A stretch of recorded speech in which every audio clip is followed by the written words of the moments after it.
introductory to the three-dimensional coordinate system. So this is 12.1, introduction to the three-dimensional coordinate system, multivariable calculus. We've got the x-axis, the y-axis, and the z-axis. This is just the introduction to the three-dimensional coordinate system. All right. So we could start by just talking about, well, how do you draw like the x and the y and the z-axis, because this is a two-dimensional plane, or you have two-dimensional pieces of paper. So a lot of times you can think of it like that, or this is the what? The y-axis, this is the x-axis. And you can stick the z like this. And now I'm going to change these, and watch what I'll do. What I'll do is now, I can just say, okay, I'll let this be the z-axis. This axis here will be my y-axis, and it'll be the x-axis right there. But that's one way you can look at these. And this would be the positive x, right? And this would be the negative x. Negative x, down this way. Positive y, this is the what? Negative y. Positive z and the negative z. Sometimes when I draw this, you'll notice I might just do this. Just kind of swing this up like that, just to show the positive axes. Y-axis, x-axis, z-axis. But some of you might want to show where it went negative, right, and extend them. Sometimes I just do that.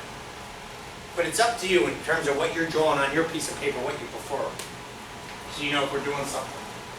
You know, we used to call them quadrants, right? Now we have octants. There's 8 octants. We're usually in octant 1 with a lot of these problems. That's where the x and the y and the z's are all positive. All right? In octant 1.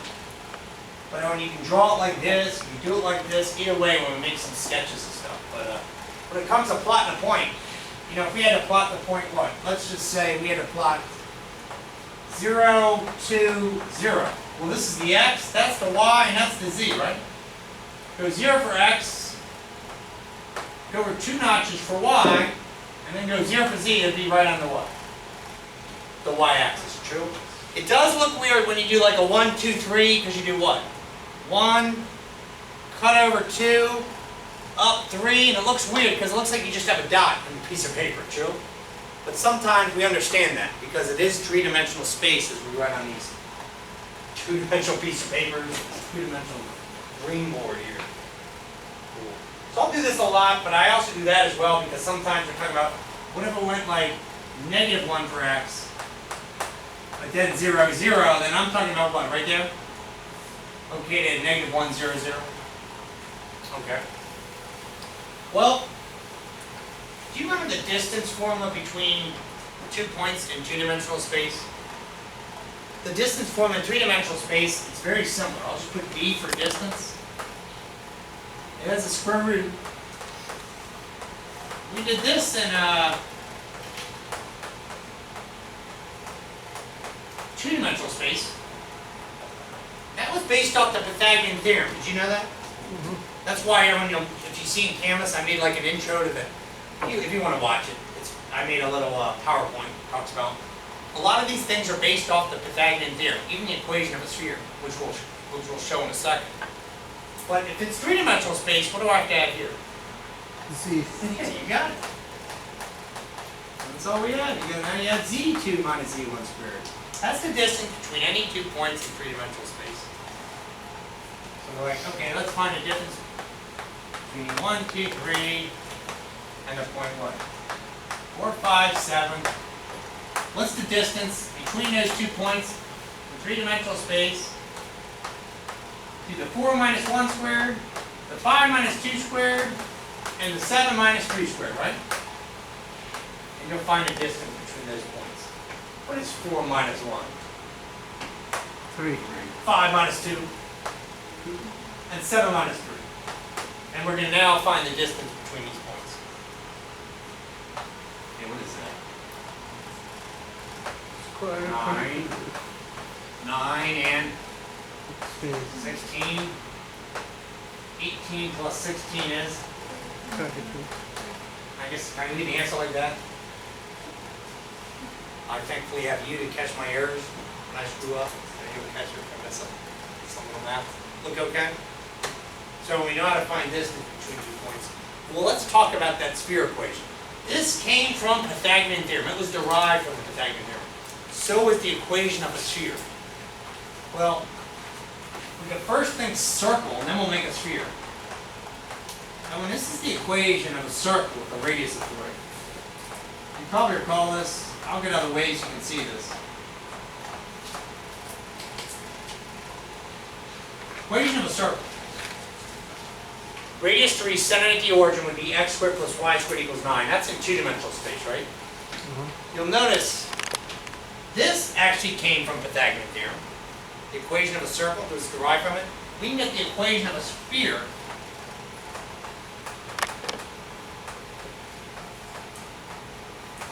It's also derived from the Pythagorean theorem. You know what the equation of a sphere would be? It kind of looks like this.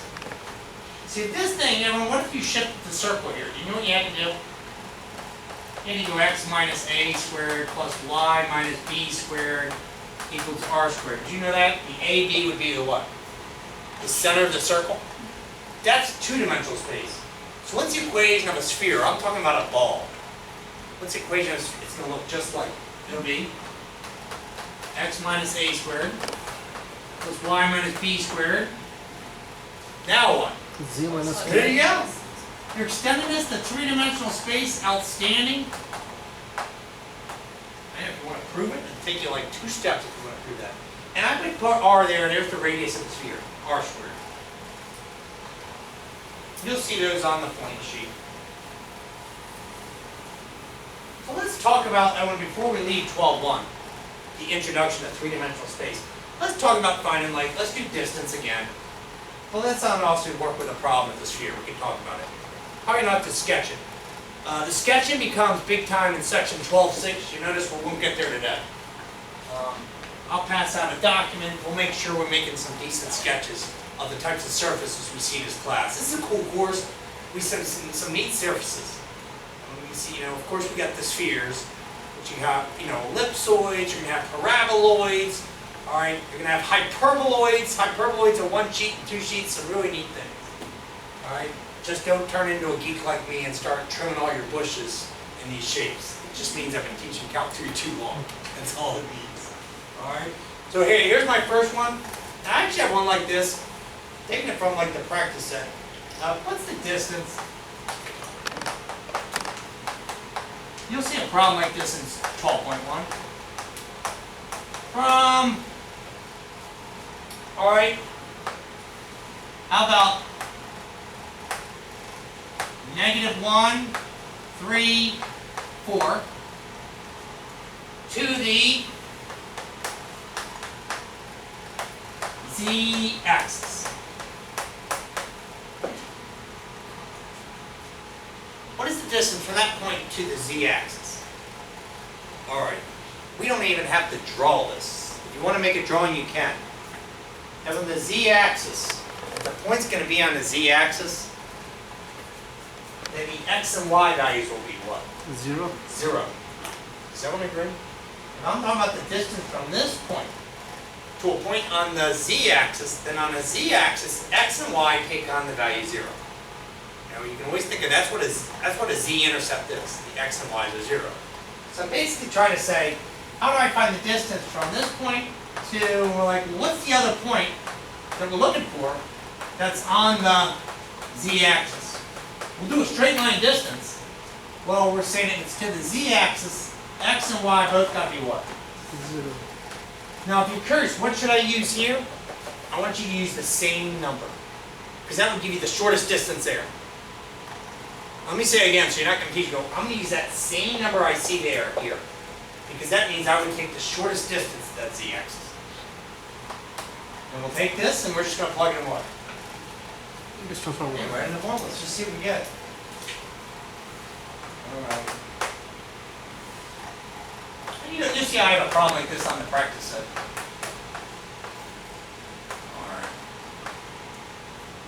What's negative 1 minus 0? What's 3 minus 0? And what's 4 minus 4? Well, 4 minus 4 became the what? 0. That's 9. 3 squared, and a negative 1 squared is positive what? So what's the distance? Y'all get root 10?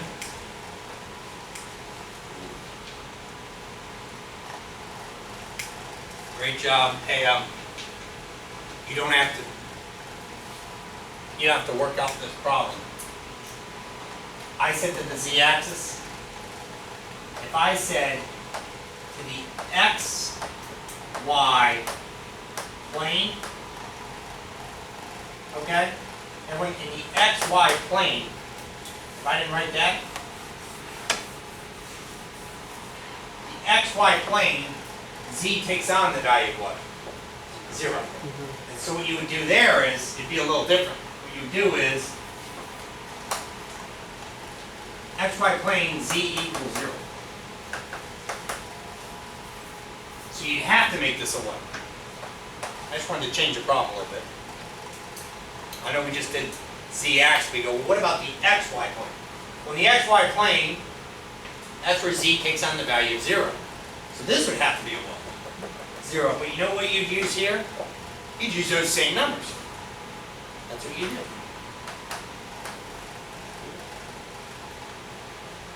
You can probably do that math in your head.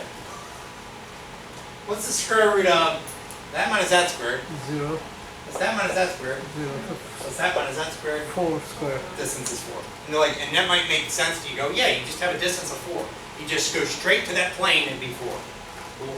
Hey, on that note, what is equal to 0 in the YZ plane? So YZ plane, In the YZ plane, what's taking on the value of 0? X. Very good.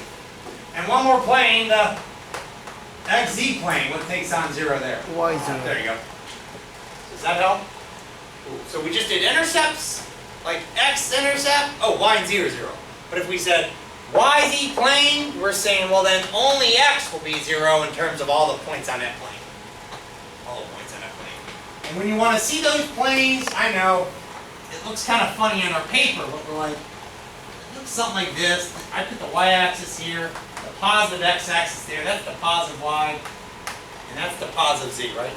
And if you ever want to, and some students like to do it, they like to get the negative axes involved too. They start extending these, extend that down.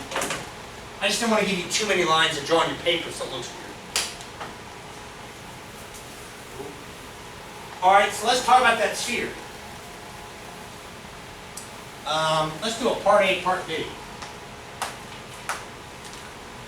What is the equation of a sphere? Let's see. I'm going to give you the center. With the center, oh, there you go. Yeah, I'll do 2, -3 and 4.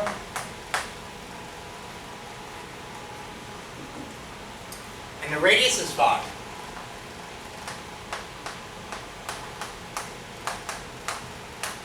So I think you'll find letter A pretty easy. This will be letter A, and then we'll go to letter B. What's the equation of a sphere? Center 2, -3, 4, and radius 5.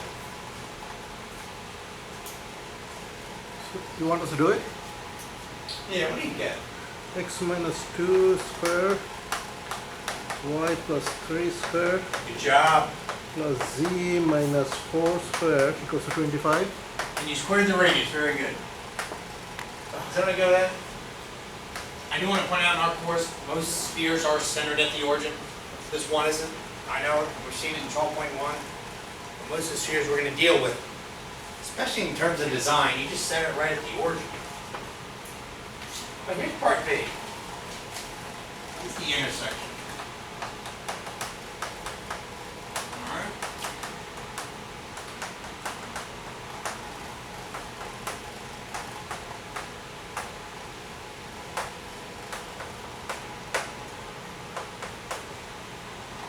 just want to choose a different plane than the one I had in my practice set. They had XZ plane here. I think I'll do with the XY plane. So What is the intersection of the sphere with the XY plane? What I'd like you to do is, first, can we come up with the equation of what we're talking about? And then can you all help me just describe what this would be, what it would look like? And we'll do that. So here's this big sphere, right? Gigantic sphere, we know the radius is 5, that's the center. We gotta find the intersection of that sphere with the XY plane. What do we know to do about the XY plane? Something 0. What is Z. Z? And we're gonna take Z equal to 0, we're gonna substitute 0 into that Z right there. Do you all agree? That'll be our equation, but we'll fancy it up. We'll make it look good. When I heard it, you're like, just take this x minus 2 squared plus y plus 3 squared plus, and here we go, 0 minus 4 squared equals 25. Great. We knew what to do. Z equals 0 in the xy plane. But that number is now what? 16. So let's take it, we're going to subtract it. That's 16. What's 25 minus 16? 9. So I'm going to take it away, subtract it from the other side, and I think this looks better. I'll leave my answer like this, right? That's my equation. What is that? I was wondering if you could describe it. Yes! Man, they said it's a circle, because when I think of it, it's like, if it helps, think you have an orange and you just took a slice out of the orange. You're like, oh, I just took out a circle.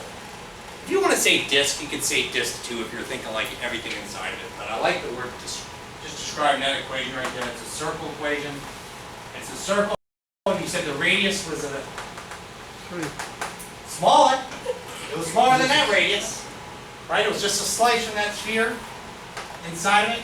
And what's the center? Let's write the center in terms of x, y, and z. Because we were still three-dimensional, right? Negative 2, Negative 3 and 0. negative 3, and what's this number? 0. There you go. That's the center. That was a good description. By the way, that's why problems like that, you might be like, when you ask for the intersection, am I going to know to do a description and write the equation? So I usually write that question like in a multiple choice. Anyway. Okay, super. And when that's 12.1, that's the introduction to the three-dimensional coordinate system. There's some other things with sketches and things like that, but the sketches are going to come involved when we get into section 12.6. I'll show it to you, but I do want to point out, don't get too concerned with this problem. It's the last one I'll do from 12.1 before we do 12.2. You can say to yourself, he said this will become more important in section 12.6. They threw a problem in the book. I just didn't want someone to go home tonight and go, all right, I'm doing every problem in this section, but this one bugged me. Here it is. They wanted you to describe this. What page is this in, Professor? This is on page 791. 7. Okay. They just want you to put in words what the heck this is. So I just want to talk about it. I'll give you a heads up. That's a sphere equation, right? So this is not a sphere. That's the first thing. Page 791, and when the problem number was number 33. They just want a description of this. Okay. Now, again, don't get too concerned with this problem right now. This will become much more important in this section.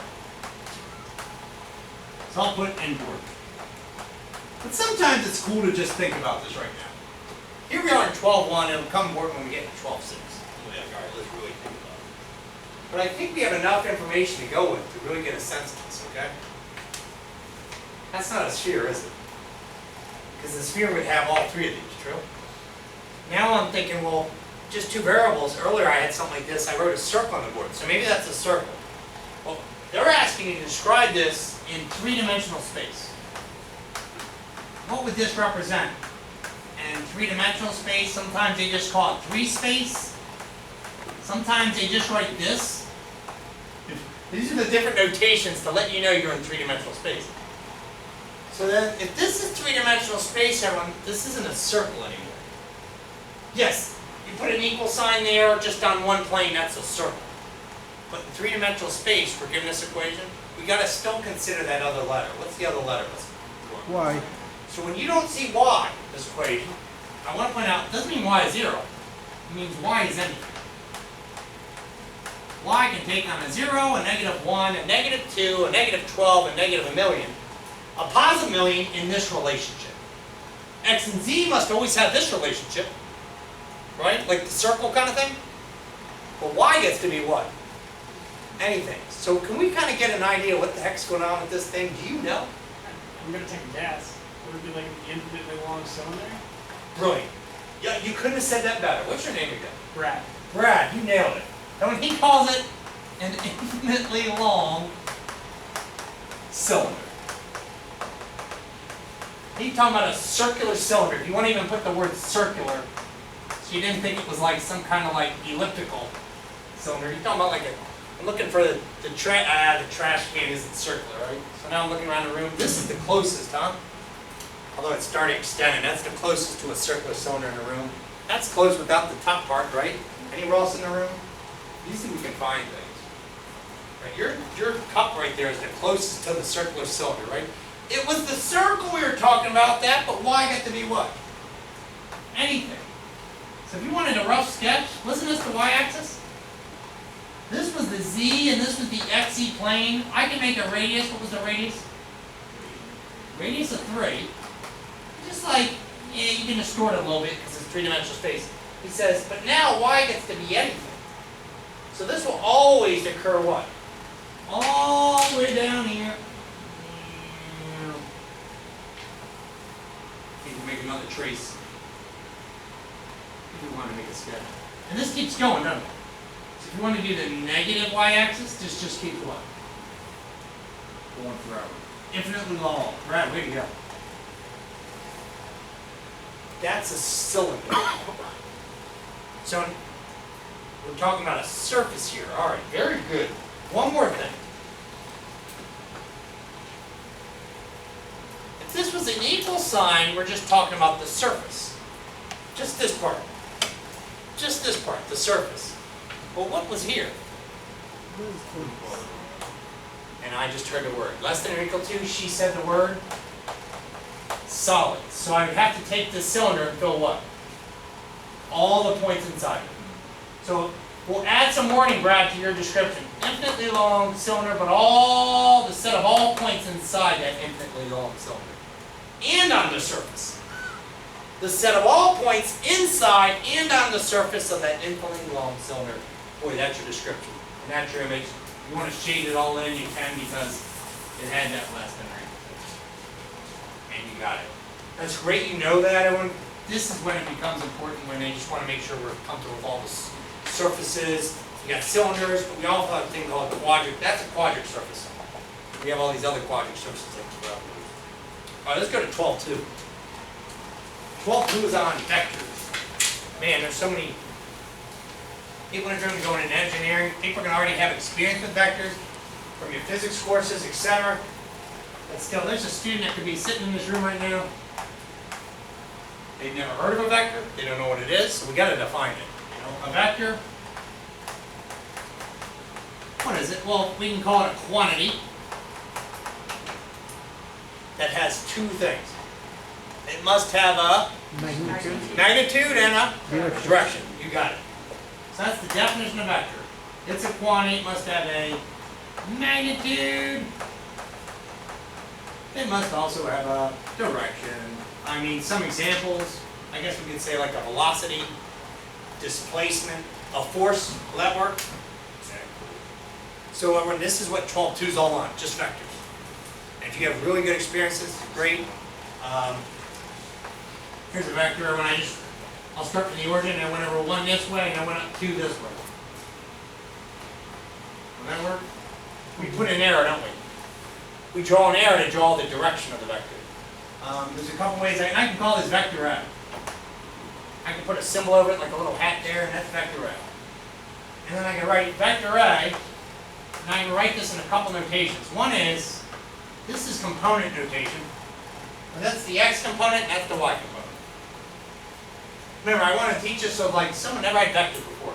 That's one type of notation I can use for vectors. This is the one I use mostly in our course, because I find it easier. If I use the standard basis form, that's where I put a 1, I put the letter I, right? I put a little vector of the I, plus, what's the next letter?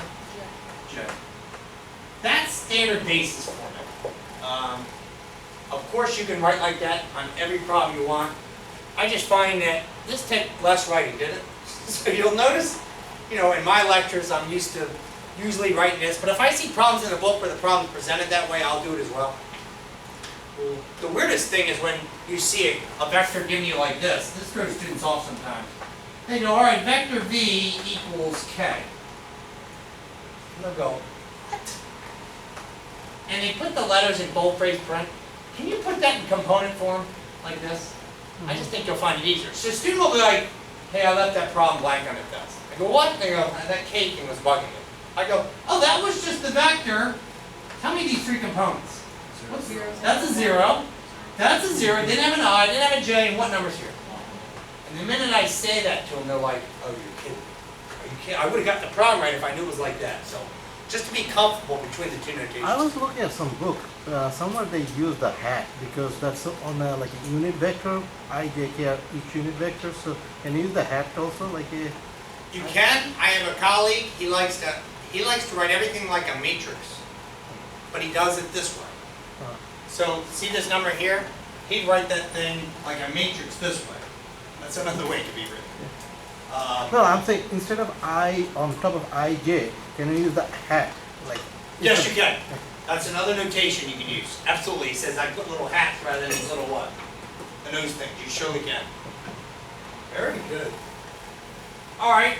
So now we know what these vectors are. You just brought up a term. We should make a formula for this. This is important for our course. Unit vectors are important in Calculus 3. Unit means what length? One. The length of one. So you hear the word unit vector. A unit is a length of one. So we need to create a formula for our class to find unit vectors. I'll use the vector I had before. What was it? 1, 2.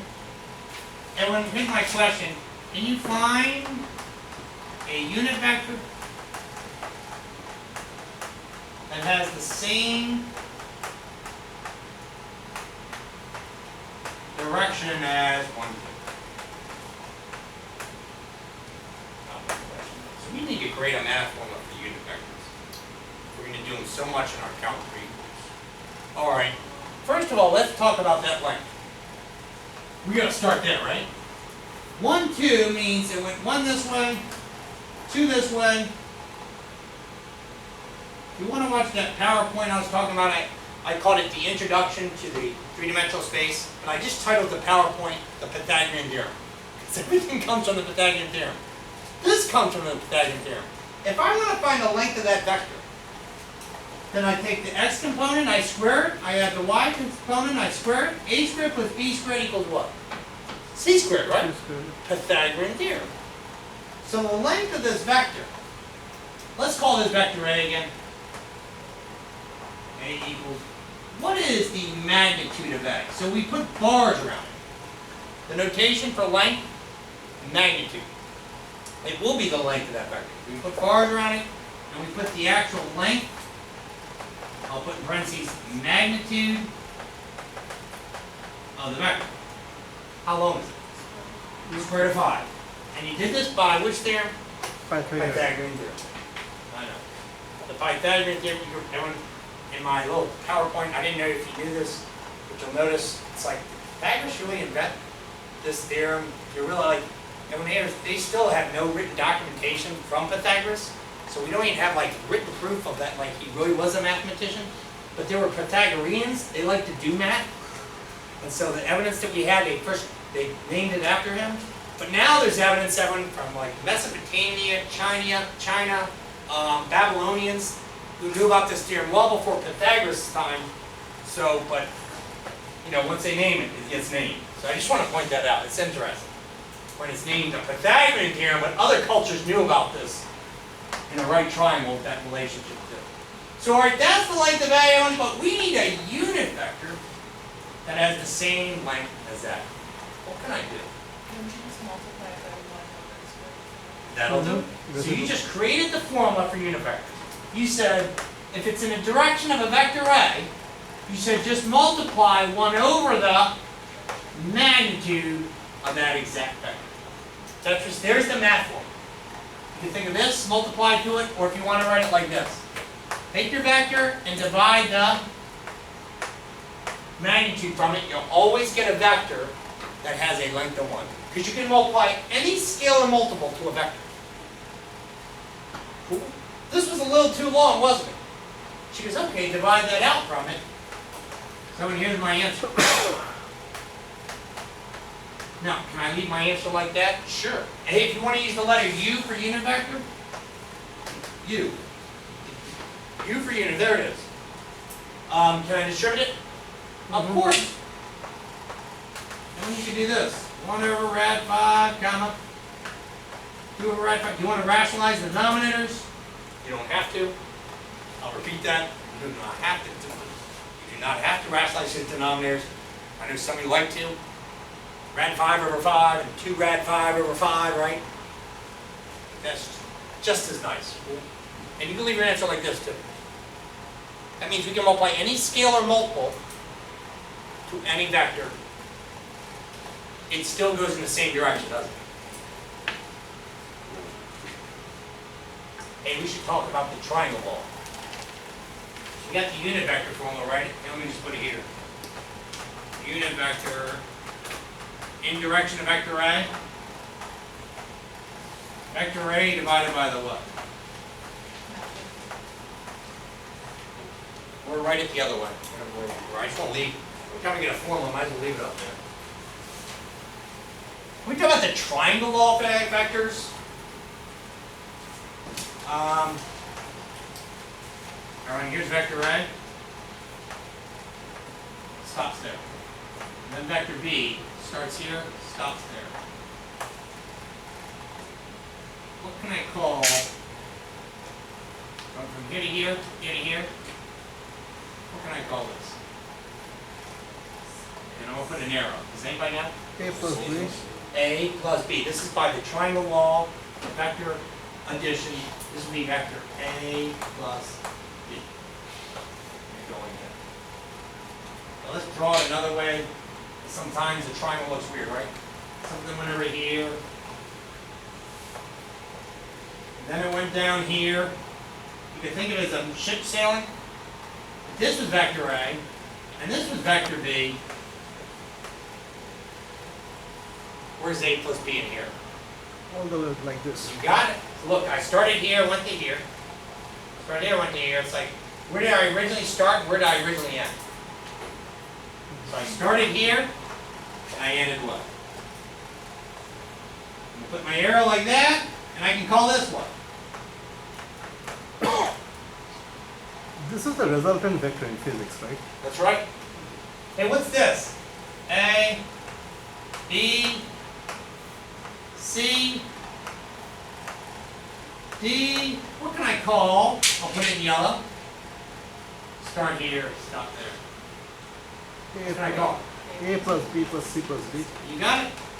And you're just extending the triangle wall. You could have kept doing this, but that's what it is. Look. A to D, B to C, C to D. This would be A plus B plus C plus D. And some of you are really familiar with this. You've seen vectors before, but I want to make sure everyone's comfortable with this triangle law in terms of which way that's written and stuff.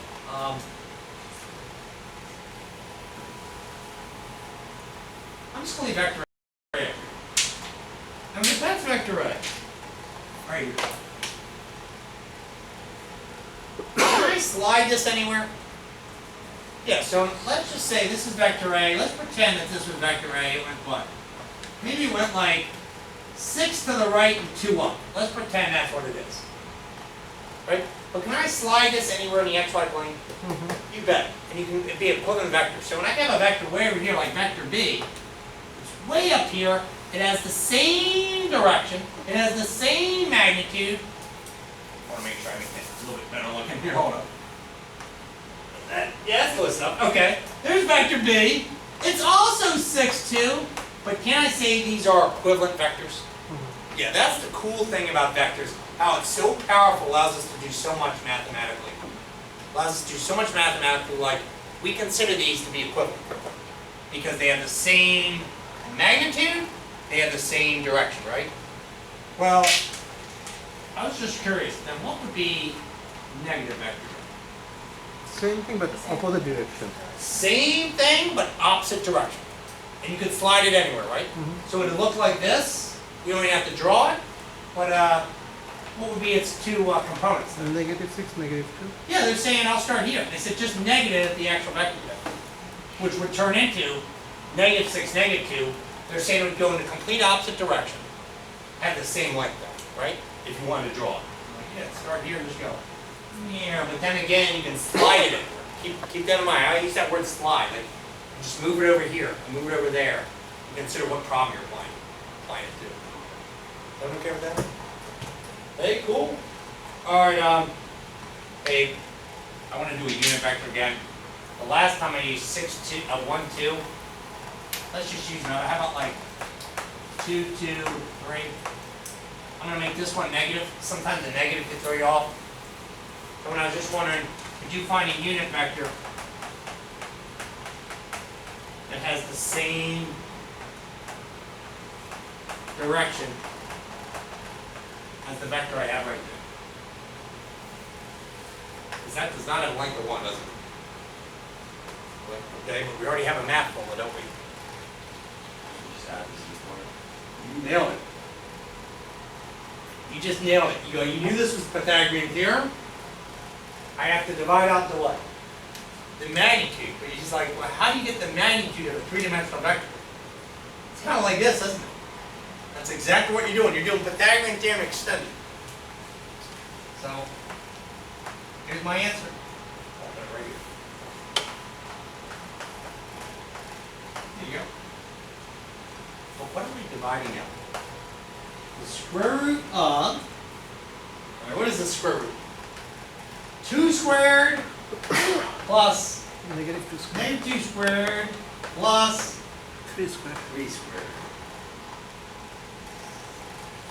4 and 4 is 8. 8 and 9 is? 17. There you go. Leave your answer like that, unless you want to distribute it, right? Don't you have to do the square root up, like root? That's seven? what they call, Art, great question, they call that rationalizing denominator. So when I was a student, I really left my math courses, especially undergraduate. I left undergraduate mathematics thinking I just always had to rationalize the denominator no matter what. So I would rationalize this. Then I got to graduate level math and I noticed they started leaving answers like this. I was like, and they were lying to me the whole time. So the whole idea of rationalizing denominators is like, do it if it makes the problem better, like if it improves it. If it doesn't, I don't think, you don't have to. Because to me, it's more writing, isn't it? This would turn into 2 squared of 17 over what? 17, right? Well, that's nice and elegant. So Art, you can totally leave it like this. But I get what you're saying, Art. Like, a number like this, I wouldn't leave my answer like that if that was my mathematical answer. Because if I rationalize that denominator, it looks prettier. How would you rationalize that denominator? And Art, look what you get. You get 2 squared of 2, this turns into what? 2. Just a 2. Anything cancel? Yes. 2. And see how nice it got? So that's what we're talking about. Like, I will do that if I know it's going to like, oh, this will look way better than 2 over square root 2. But this wouldn't have got much better, would it? No. Something like that, unless you want to distribute it. Hey, I'm going to extend this question. That's a unit vector. How long is that vector? It has a length of 1. Unit vectors have a length of 1. So my next question is, what if on the first test, what if in the practice set, what in the textbook they go, I want you to find a vector that has the same direction as this vector, but has length 10. I want to know how you do that. Multiply it. That's it. So just take this answer that you just did and just simply put a what here? Yeah. That'll do it. So if you want to think of it as two steps, when they ask you to do this, go first step, make it a unit vector. That's what we do. You shrink it back to a 1, then you multiply the 10. So here's my answer to that. Ta-da. Unless you want to distribute it 20 or we're at 17, maybe 20. I don't know if the practice set, I got multiple choice problems, so I can't really distribute that stuff around. Hey, good job with that. What else in 12.2? How do you add vectors? I mean, we saw the triangle law, right? So how do you add vectors together? Sum vectors. That's pretty cool. And if I wanted to add it vector A to vector B, let's say vector A was 2, 3. Vector B was -1, 4. You gotta love adding vectors. How do you sum vectors? Add the components. We just add the components. So 2 plus -1 is 1. 3 plus 4 is? You just simply add components. So if someone asks you to go, hey, go get the length of vector A plus B, now you get that magnitude, right?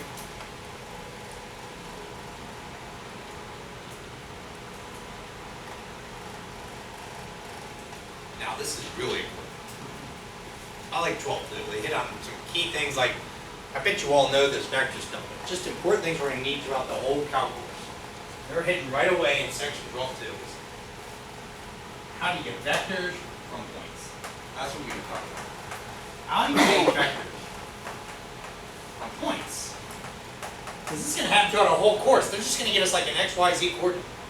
Hey, that's a point 1, 2, 3, and that's point. We're like, you and I are going to want to generate a vector from those points. So I'm going to make up a vector, 2 points.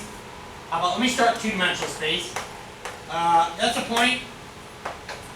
That's the x, that's the y, ordered pair. There's another point. Yeah, I'm not even making any negatives. Let's just start with very simple positive. How do you make vectors from a point? I want you, let's call this point A. This is point B, and I want you to come out with vector AB. So this is another notation. And when I've been calling everything vector A or vector B with little arrow, sometimes they put the 2 letters, they put the arrow on top, right? This is the tip, and that's the tail. So when they write this they mean the direction. You start at A and you end at what? B. B. Does that make sense? Cool. Start at A, end at B. That's what they mean by that. How do I do this from points? What's the math method? Like tip minus the tail, right? Tip minus tail. I love that. Let's think tip minus tail. So it's a subtraction, right? That's what it is. And we are just going to subtract the corresponding components. But we always do tip, subtract the tail. All right, what's 3 minus 1? What's 7 minus 3? And there you go. We do that a lot in the course. So I just want to point out, when you're going from points to vectors. And what's this? What's RQ? When R is 0, 1, 3. Q is the point 4, 0, 1. What's RQ? There's 2 points given. So basically 4 minus 0, 0 minus... Tip minus tail, right? So 4 minus 0 is? 4. That's the x component of the vector. 0, 0 minus 1 is? negative 1. And 1 minus 3? Negative 2. There's your vector. That's the vector we use. Vector RQ. And what's vector QR? You can probably do it in your head. Just inverse it. All those would be the same except the signs. signs would switch, right? You got it. Opposite vector.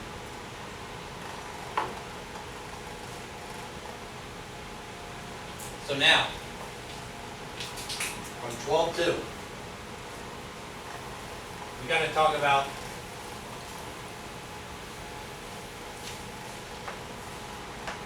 when you give me an angle. Oh, that's 30 degrees. call this vector A.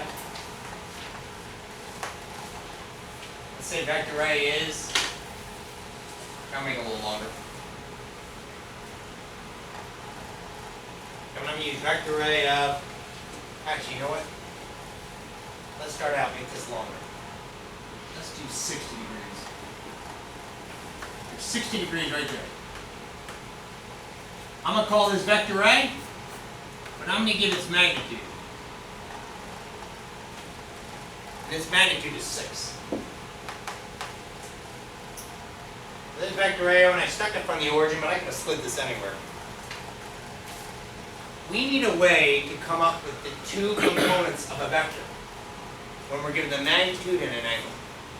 The angle gives us the direction, right? We just need some mathematical way to get this thing going. It does involve a little trigonometry, doesn't it? SOHCAHTOA, doesn't it? So this comes from SOHCAHTOA. If I need to come up with vector A's components, that's what I'm asking you to do. I need both of these. How do you do that from this information? SOHCAHTOA. One involves a cosine, one involves a sine. You know which one involves a cosine? The X. The X. I want to tell you everyone why, because they're thinking of this as a little triangle here. And they're like, oh, SOHCAHTOA, cosine of 60 is X over the, the magnitude of the vector. You can call it what? Just the radius or the, let's just call it C, right? So what would X equal? C times cosine 60. Well, in this case, what was C? C was the magnitude of that vector. So they're telling me that to do this, all I got to do is take that length and put the cosine of 60 right here. And I'm going to do that right now. 6 cosine 60 degrees. That's the length of the X component. Y component will be very similar except which trig function? Sine. You got it. So that's something else is important when you have you got an angle, okay? You got the length, the magnitude, but you need to now come up with the two XY components.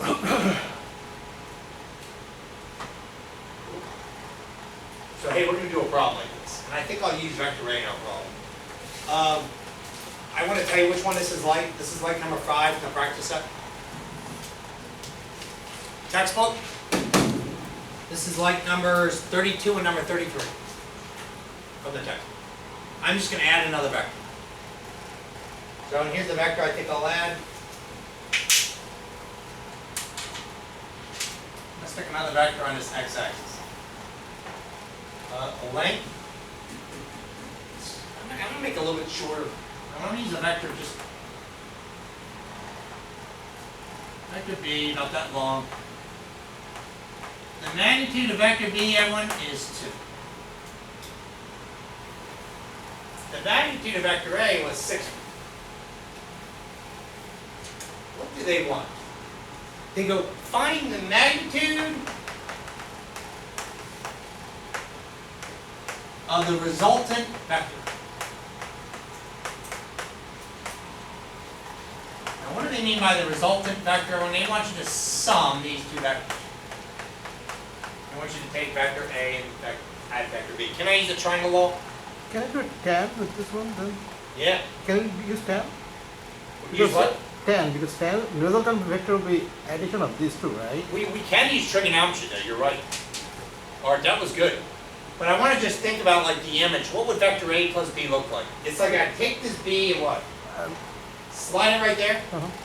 So there's vector B, I can slide it there. And then by the triangle law, we're looking for that vector. Do you all agree? If you want me to lightly do that, I just want you to see. Here's vector B, I can slide vector B, same direction, same length. There's A, there's B, and we're looking for what?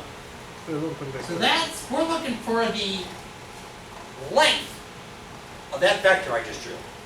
You can call it vector A plus B, we're looking for its length. Well, how do you do this? Well, we know when it comes to adding vectors, you gotta take A, ta-da. You're gonna add it to B. We know you just add the components, right?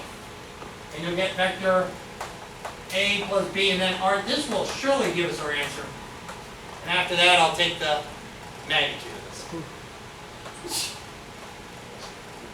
So it's a nice We'll just take it slow, step by step, but this will work on any problem. That, as long as I get the two components for A and B, I can find this vector A plus B. And find its magnitude and its length. So this is where, when you notice, they didn't give us the components, right? They give us the magnitude, and they give us the angles. So I'm going to start here. What's the components of vector F? 6 cos 60? 6 sine 60. Now don't laugh, but I'm going to write this. 2 cosine of, what's an angle right there in standard position? 0? 0 degrees? Okay. 2 cosine of 0 degrees? 2 sine of 0 degrees. Now hold up. I think a lot of you just do this in your head. What are the two components for that vector? It's totally just what? Horizontal? 2 comma 0. So you do not have to write this. I just wanted to point this out. You can do this with any problem. If I had a vector going down this way, but you know it was 270 degrees, you can make 2 cosine, 270 degrees, 2 sine. Or if it was over here. And one of the problems, if you want to do number 32 out of the textbook, it had a vector down here. And the angle here was 30 degrees. So if this was 30, how far around would this be? 330. So you guys, if they had a length of about 5 cosine 330, 5 sine of 330, and you would just follow the same step-by-step procedure.